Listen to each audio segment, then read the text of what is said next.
నాకు ఇక్కడ కండిషన్ పెడుతున్నారు, నేను మాట్లాడాలంటే భయం అవుతుంది. మరి మా వాళ్ళంతా నిద్రపోయారేమో అనుకున్నా కానీ మెలకతోనే ఉన్నట్టుందిగా. అంతా మెలకతోనే ఉన్నట్టేనా? నిద్రపోయిన వాళ్ళ వరకు చేతులు లేపండి. ఓన్లీ నిద్రపోయిన వాళ్ళే, ఒక్కలే నిద్రపోయినట్టుందిగా. ఓకే, మెలకతోనే ఉన్న వాళ్ళందరూ కూడా ఒక్కసారి జై బీసీ. మనం ఊరు బయట ఉన్నాం, హైదరాబాద్కి వినపడాలి. ఎక్కడో మీటింగ్ పెట్టిరు బీసీలు అనేది. జై బీసీ, బీసీల ఐక్యత. వేదికకు నమస్కారం. వేదిక ముందుండబడినటువంటి తెలంగాణ రాష్ట్ర వ్యాప్తంగా రాబోయే పంచాయతీ ఎన్నికల్లో బీసీల యొక్క గళాన్ని, వాదాన్ని, నినాదాన్ని నిరూపించాలనేటటువంటి ఆకాంక్షతో విచ్చేసినటువంటి మిత్రులందరికీ కూడా పేరు పేరున నా యొక్క నమస్కారాలు తెలియజేస్తా ఉన్నాను. మరి ఉదయం నుండి పెద్దలు చిరంజీవి సారు ఏదైతే ఎజెండా ప్రకారం పంచాయతీలలో దయచేసి ఒక 10 నిమిషాలు నేను మాట్లాడి తినాలి. బైసాబ్ సెల్ ఫోన్లు అవి పక్క నుండి వాళ్ళతో కూడా కొద్దిగా బంద్ చేయాలి. నేను 1-2 నిమిషాలు తమ్ముడు సార్ కూర్చోండి సార్, మీరు పైకి రండి. 5 నిమిషాలు మాట్లాడతా, అవసరమైన విషయాలే మాట్లాడతా. ఎందుకంటే ఎక్కువసేపు మాట్లాడితే మైక్ గుంజుకుంటేట్టు వీళ్ళు.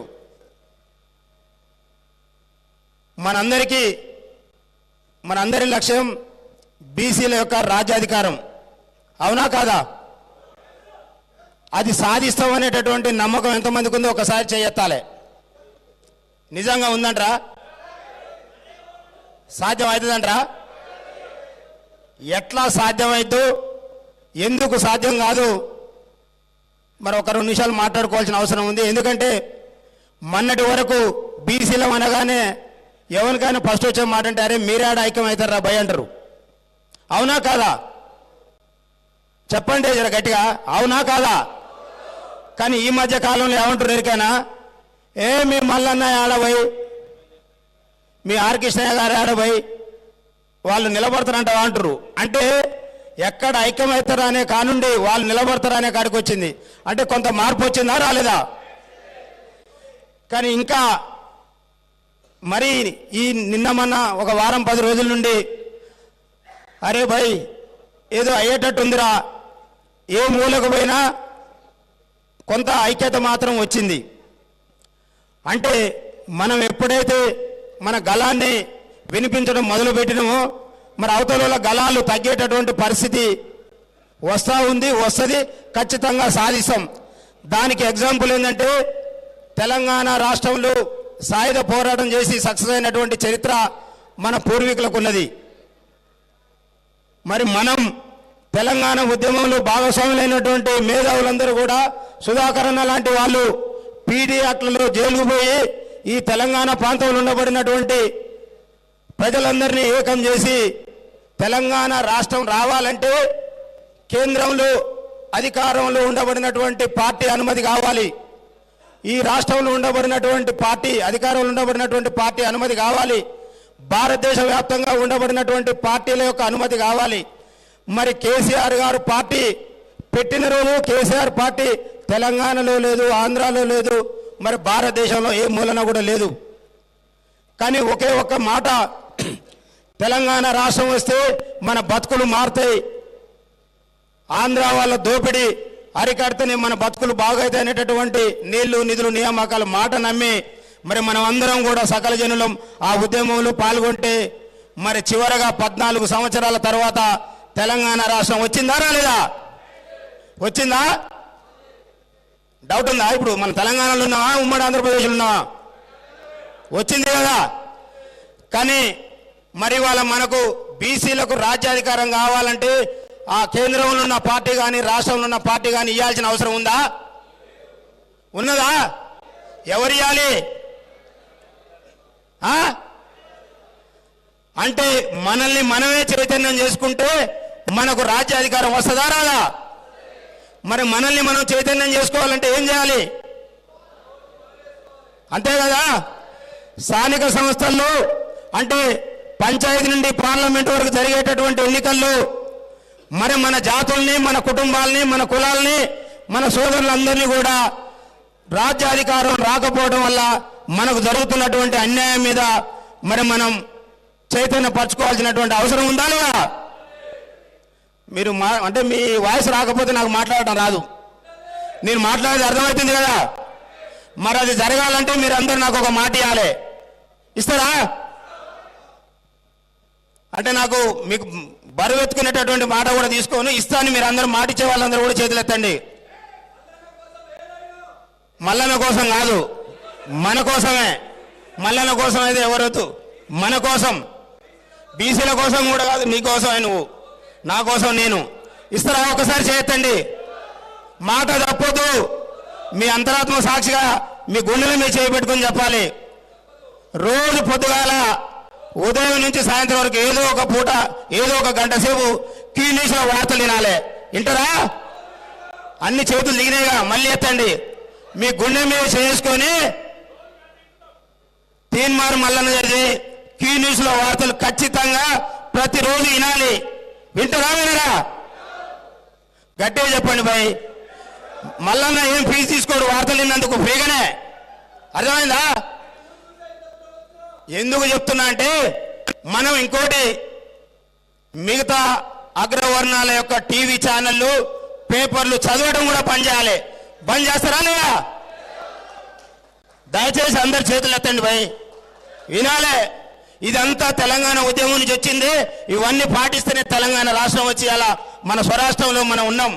మరి మనం బీసీలు ఈ వేదికల మీద ఎమ్మెల్యేలుగా, మంత్రులుగా, ముఖ్యమంత్రులుగా కూర్చోవాలంటే మరి మనం ఇవన్నీ కూడా పాటించాలి. పాటితే అవుతా. ఎందుకు చెప్తున్నా అంటే వాళ్ళ పేపర్లు చూసినా, వాళ్ళ టీవీలు విన్నా మనకు జరిగేటటువంటి అన్యాయాన్ని మర్చిపోతూ ఉంటాం. మరి మనకు జరిగేటటువంటి అన్యాయాన్ని ప్రతిరోజు మనం గుర్తు చేసుకోవాలంటే మరి మనకు జరుగుతున్న అన్యాయం గురించి ప్రశ్నించేటటువంటి పత్రికల్ని, మరి టీవీ ఛానళ్ళని మనం నిత్యం ఫాలో కావాల్సినటువంటి అవసరం ఇక్కడ ఉండబడినటువంటి మన అందరికీ కూడా ఉంది. మనం వినటమే కాకుండా మన కుటుంబ సభ్యులకు వినిపించాలి, మన బంధుమిత్రులకు వినిపించాలి, మన సోదరులకు వినిపించాలి. వినిపిస్తారా లేదా? వినిపిస్తారా? ఎందుకు చెప్తున్నా అంటే మనం ఇవాళ మన పెద్దలందరూ కూడా మాట్లాడారు. రాబోయే స్థానిక సంస్థల ఎన్నికల్లో మొన్నటి వరకు కూడా ఒక బీసీ జనరల్ స్థానంలో పోటీ చేయొచ్చు అనేటటువంటి జ్ఞానం కూడా తెలవనటువంటి బీసీ కుటుంబాల్లో ఇంకా చాలా మంది ఉండనటువంటి వాస్తవాన్ని మరి మనం అందరం కూడా నమ్మాలి. జనరల్ స్థానం అనగానే ఒక రెడ్డు, ఒక ఎలమో, ఒక కమ్మో పోటీ చేసేటటువంటి స్థానంగానే ఇప్పటి వరకు మరి మనల్ని 70 నుండి 80 సంవత్సరాల నుండి పరిపాలిస్తున్నటువంటి ఆ యొక్క నాయకులందరూ కూడా బీసీలు అంటే ఓన్లీ ఎస్సీ ఎస్టీ రిజర్వేషన్ల ఎస్సీ ఎస్టీలు పోటీ చేయాలి, బీసీలకు ఉన్నటువంటి రిజర్వేషన్ స్థానాలలో బీసీలు పోటీ చేయాలి. ఇక మరి చట్టసభలో అయితే ఎక్కడ కూడా బీసీలు ఉండవు. ఎక్కడో ఒకళ్ళిద్దరు పోటీ చేస్తే ఆయన నిజంగా బీసీనా ఓసీనా కూడా తెలియనటువంటి పరిస్థితుల్లో మరి మనం 70-80 ఏళ్ల నుండి ఈ భారతదేశానికి స్వతంత్రం వచ్చినాక మళ్ళీ ఈ 70 ఏళ్ల కాలంలో కూడా ఇంతటి నీచమైనటువంటి స్థితిలో ఉండటానికి కారణం మరి మనల్ని పరిపాలిస్తున్నటువంటి ఆ 70-80 ఏళ్ల నుండి ఈ 1-2% ఉండబడినటువంటి రెడ్డి దొరలు, మరి ఎల్లమ్మ దొరలు అనేటటువంటి వాస్తవాన్ని మన జాతులందరూ కూడా తెలియజేయాల్సినటువంటి అవసరం ఉంది. అంతేకాకుండా మరి నిన్న మొన్న మల్లన్న 1-2 మాటలు మాట్లాడితే ఈ రాష్ట్రం అంతా మల్లన్న వైపు చూస్తూ ఉంది. కాంగ్రెస్ పార్టీ ఏకంగా మల్లన్న మీద కంప్లైంట్ కూడా చేసిందట. తీన్మార్ మల్లన్న రెడ్ల ఓట్లు వద్దంటుందని. నిజంగా రెడ్ల ఓట్లు మనకు అవసరం ఉన్నాయా ఈ రాష్ట్రంలో? రేపు స్థానిక సంస్థల్లో మనం పోటీ చేసిన రెడ్ల ఓట్ల అవసరం ఉందా?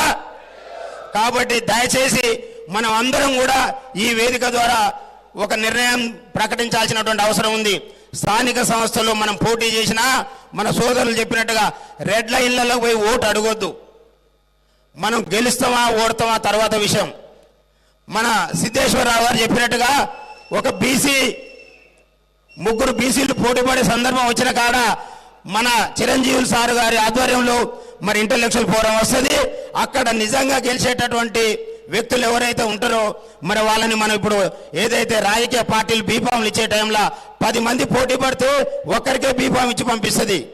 మరి మనం కూడా భవిష్యత్తులో స్థానిక సంస్థల్లో మనకంటూ ఒక ఇంటలెక్చువల్ ఫోరం ఏర్పాటైంది.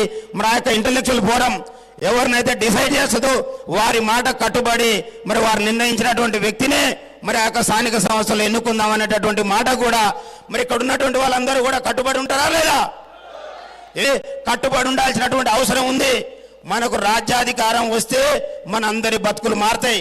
ఆ తర్వాత మనం 100కి 50%, 60% కాదు, 100కి 90% మరి బీసీలమే పోటీ చేసుకునే అవకాశం వస్తుంది. బీసీలే ఆ స్థానాన్ని పొందేటటువంటి అవకాశం వస్తుంది. మరి మన పక్కన ఉండబడినటువంటి తమిళనాడు రాష్ట్రంలో 240 పైచిలుకు అసెంబ్లీ స్థానాలు ఉంటే దాంట్లో వాళ్ళ పాత్ర డబల్ డిజిట్ అంటే 20-30 లోపే మరి ఆ యొక్క అగ్రవర్ణాల యొక్క ఆధిపత్యం, వాళ్ళ యొక్క ఎమ్మెల్యే స్థానాలు, అక్కడ యొక్క ప్రజల చైతన్యం. వాళ్ళు ఇంతకుముందు చెప్పినట్టుగా ఏ పార్టీ అయినా బీసీలకు కాకుండా ఓసీలకు టికెట్ ఇస్తే వాడిని బొంద పెడతారు. కానీ మనం ఇక్కడ ఏం చేస్తున్నాం, ఏదైనా పార్టీ అక్కడో ఇక్కడో బీసీలకు టికెట్ ఇస్తే ఓసీల చేతుల్లో మనోళ్ళని మనమే బొంద పెడతా ఉంటాం. అవునా కాదా? మరి దాంట్లో నుంచి మనం బయటికి రావాలా వద్దా? కనీసం ఇక్కడికి వచ్చినటువంటి వాళ్ళమైనా మనం రేపు భవిష్యత్తులో ఎక్కడైనా ఒక ఓసీకి ఆపోజిట్గా మన శత్రువు నిలబడ్డా వాడు బీసీ కుటుంబ సభ్యుడు అయితే ఖచ్చితంగా మన అంతరాత్మ సాక్షిగా మరి మేము బీసీలకు ఓటేసుకుంటాం అనేటటువంటి నినాదాన్ని మనం ఈ యొక్క ప్రజల్లోకి తీసుకుపోవాల్సినటువంటి అవసరం ఉంది. తెలంగాణ రాష్ట్రం ఏర్పాటులో మన దగ్గర ఉండబడినటువంటి విద్యార్థులంతా కూడా మరి 2014లో ఊర్లలో జొరబడి, ఇళ్లలో జొరబడి వాళ్ళ యొక్క చైతన్యాన్ని ఆ యొక్క కుటుంబాలలో నింపితే మన పక్కనున్నోని కూడా కాంగ్రెస్ పార్టీ, టీఆర్ఎస్ పార్టీ బీఫామ్లు ఇస్తే టీఆర్ఎస్ పార్టీ బీఫామ్ తెచ్చుకున్న వాళ్ళని మనం కనీసం ఒక వార్డు మెంబర్ స్థాయి వ్యక్తిగా కూడా గుర్తించినటువంటి పరిస్థితి. కానీ అక్కడ ఉన్నటువంటి ప్రజలు నిండినటువంటి చైతన్యం మరి వాళ్ళందరినీ కూడా అసెంబ్లీకి పంపించి తెలంగాణ రాష్ట్ర సమితి మరి రాష్ట్రంలో గవర్నమెంట్ని ఫామ్ చేసింది. మరి భవిష్యత్తులో మనం కూడా ఏదైతే ఇంటలెక్చువల్ ఫోరం ఉందో మరి భవిష్యత్తులో మీరు అనుకున్నట్టుగా కాంగ్రెస్ పార్టీ టికెట్ కోసమో, బీఆర్ఎస్ పార్టీ టికెట్ కోసమో, బీజేపీ పార్టీ టికెట్ కోసమో మన బీసీలు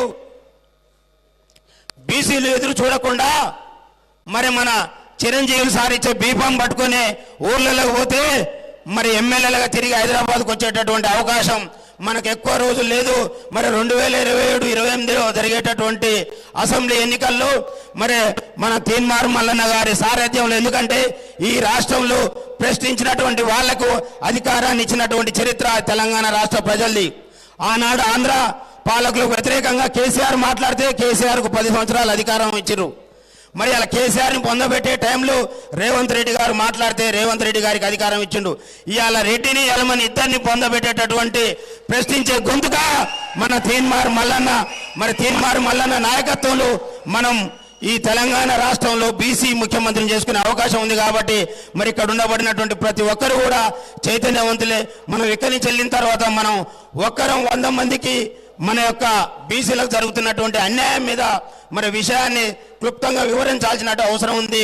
మన గురించి మాట్లాడేటటువంటి టీవీ ఛానళ్ళని, పేపర్లని మాత్రమే మనం వినాలి, 10 మందికి చెప్పాలి తప్ప మరి ఏదైతే అగ్రవర్ణాలకు సంబంధించినటువంటి టీవీ ఛానళ్ళని, పేపర్లని బంద్ చేస్తామని మీరందరూ కూడా మనస్ఫూర్తిగా ప్రమాణం చేసి మరి ముందుకు సాగాల్సిన అవసరం ఉందని తెలియజేస్తూ మరి నాకు ఈ అవకాశం ఇచ్చినటువంటి వేదికకు మరొకసారి ధన్యవాదాలు తెలియజేస్తాను.